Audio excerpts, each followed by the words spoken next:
Welcome to the DX Today podcast, your weekly deep dive into the AI ecosystem. I'm Rick Spair, and joining me as always is Laura. Thanks, Rick. It is wonderful to be back with you on this Sunday, July 19th of 2026, because we have a story this week that I think might matter more in the long run than any single benchmark or product launch we have covered lately. I know exactly where you're going with this, and I agree completely. We are talking about Thinking Machines Lab, the startup founded by former OpenAI Chief Technology Officer Mira Murati, which just released its very first model, and they called it Inkling. That is the one, and here's the headline fact that makes it so interesting. Inkling is an open weight model, meaning anyone can download the actual model weights, run them on their own hardware, modify them, and build on top of them without asking permission. Before we go any deeper, let us set the scene for listeners who may not follow the inside baseball. Mira Murati was the Chief Technology Officer at OpenAI, one of the most powerful technical roles in the entire industry, and she left to start her own lab. Right, and Thinking Machines reportedly raised around $2 billion in seed funding, which was one of the largest seed rounds in technology history, all before the company had shipped a single public model. So expectations for this first release were absolutely enormous. So walk us through what they actually shipped this past week, because the technical design of this thing is a story in itself. And what is under the hood of Inkling, and why are researchers paying such close attention to the architecture choices? Inkling is a mixture of expert system with 975 billion total parameters. But here is the clever part. For any given task, it only activates roughly 41 billion of those parameters, which keeps the model dramatically faster and cheaper to run. Let me try to make that concrete for everyone listening, because a mixture of experts can sound like jargon. Imagine a hospital with hundreds of specialists on staff, but for any single patient, you only page the 4 or 5 doctors whose expertise actually applies. That is a perfect analogy. You get the breadth of a huge organization with the efficiency of a small team. And the training scale here is remarkable too, because Inkling was trained on 45 trillion tokens spanning text, images, audio, and video together. And the company says it reasons natively across all 4 of those modalities, which means it was built from the ground up as a multimodal system rather than having vision or audio capabilities bolted on afterward the way some earlier generation models were assembled. Exactly right. Now, I want to be fair and balanced here, because Thinking Machines themselves have been surprisingly candid about this. They openly admit Inkling is not the strongest overall model available today, whether you compare it against open or closed competitors. That candor really struck me too, because in an industry famous for hype and leaderboard chasing, a frontier lab saying our model is not the best on day one is almost unheard of. So what exactly is their pitch if it is not raw capability? Their pitch is that Inkling is a starting point rather than a finished product. The whole strategy is a bet against one-size-fits-all AI. They want organizations to take these open weights and customize them into specialist models using Tinker, their model customization platform. And they have some evidence this approach can actually work, which is where the hedge fund story comes in. Tell us about the Bridgewater collaboration, because that result is the single number from this launch that I think enterprise listeners should write down. So Thinking Machines worked with Bridgewater, one of the largest hedge funds in the world, to train an open model on the firm's own financial knowledge. That customized model scored 84.7% on financial reasoning tests, beating the top proprietary models. And crucially, it did that at a fraction of the cost of using the big closed models, which is the part of the equation that chief financial officers care about. A cheaper model that outperforms on your specific domain is a very compelling combination. It really is, and it validates a thesis that open model advocates have argued for years. A mid-size model deeply tuned on your proprietary data can beat a giant general-purpose model on your problems, because your data is a moat the big labs cannot access. Now let us talk about the irony here, because the technology press certainly noticed it. The former chief technology officer of OpenAI, a company with open in its literal name, just released a frontier scale model that is more open than anything her old employer ships. The Register ran a headline making exactly that point, saying she did what her former colleagues would not by releasing a frontier model that is actually open. OpenAI keeps its flagship models locked behind an API, where you can rent intelligence but never own it. We should pause and define terms carefully because open weight and open source get conflated all the time. And the difference actually matters for businesses making decisions about which ecosystem to build on. What does open weight mean precisely in this context? Great point. Open weight means the train parameters, the actual numbers that make the model work, are published for download.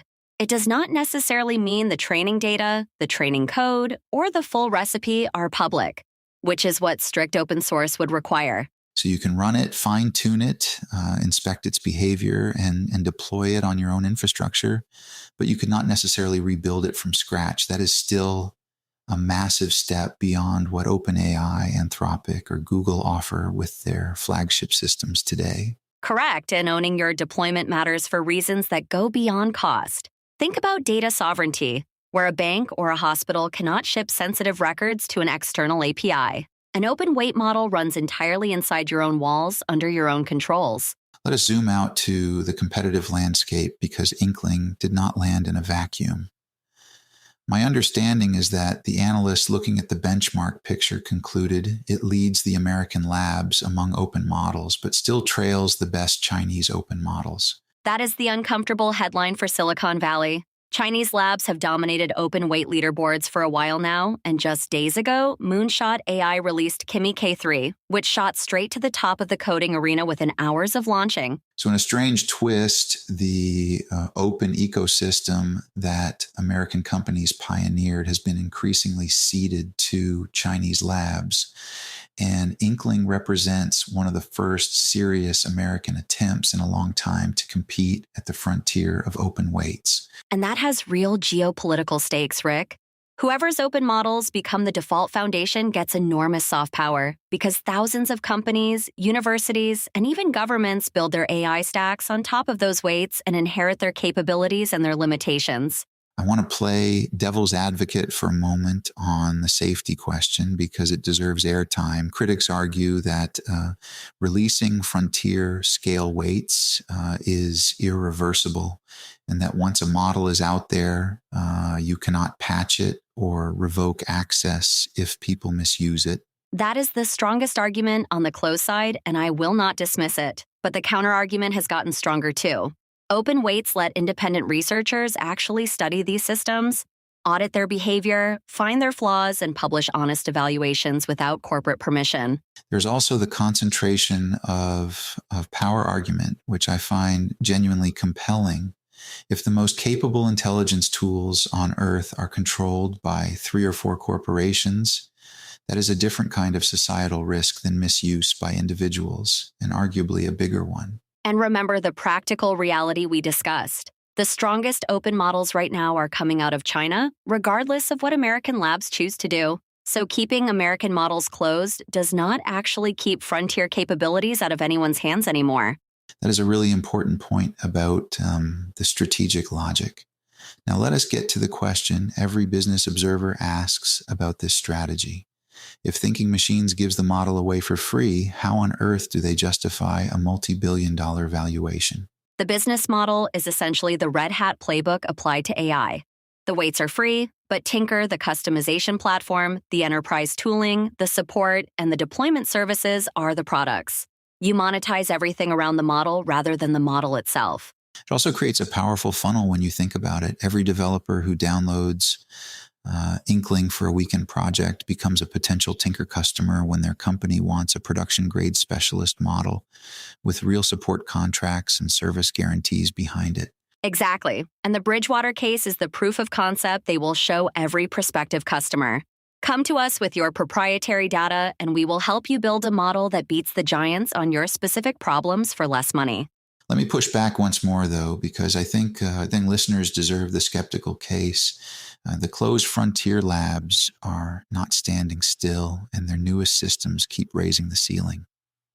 Can a customized open model really keep pace with that relentless improvement cycle? It is a fair challenge, and the honest answer is that for the absolute cutting edge of general reasoning, closed models will probably stay ahead for a while. But most business problems do not need the absolute cutting edge. They need reliable, affordable, private competence. That distinction between frontier capability and deployed value is one we come back to on this show constantly, because the gap between what wins benchmarks and what actually transforms a workflow inside a company remains enormous, and most enterprises are still early in that journey. And there is a compounding factor people underestimate. Fine-tuning techniques keep improving, so the amount of capability you can squeeze out of a fixed set of open weights keeps growing over time, even without retraining the base model from scratch. So let us make this practical for the executives and builders listening on their Sunday morning.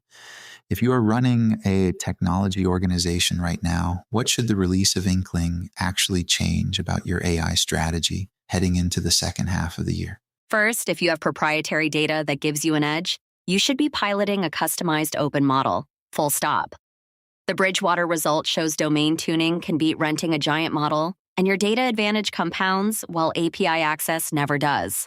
I would add a second piece of advice, which is to treat this as a negotiating lever. Even if you stay with a closed provider, the existence of credible open alternatives at frontier scale gives every procurement team leverage on pricing and contract terms. Absolutely. And third, invest in evaluation. The lesson of this launch is that leaderboard rank matters less than performance on your tasks.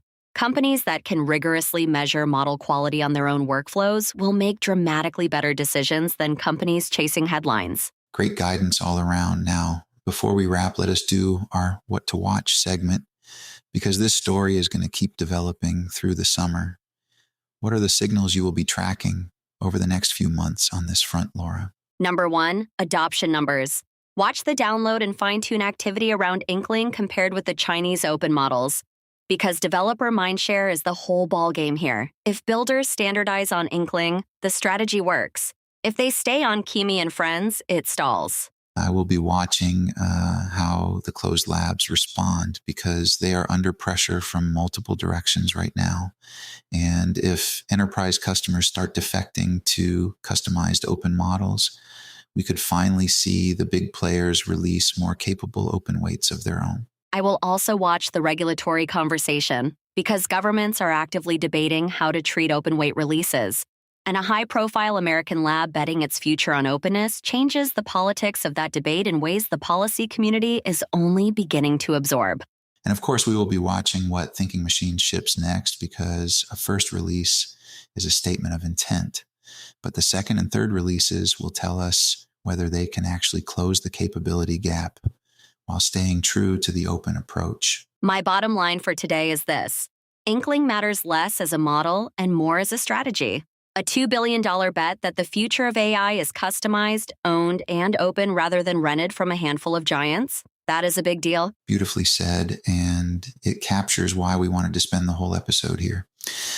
The most consequential battles in AI right now are not just about capability, they're about control, ownership, and who gets to build on the foundations of this technology. Thank you all for spending part of your Sunday with us. And as always, if this episode sparked ideas, share it with a colleague who is wrestling with these exact build versus buy decisions, because these conversations get better when more people join them. That's all for today's episode of the DX Today podcast. Thanks for listening, and we'll see you next time.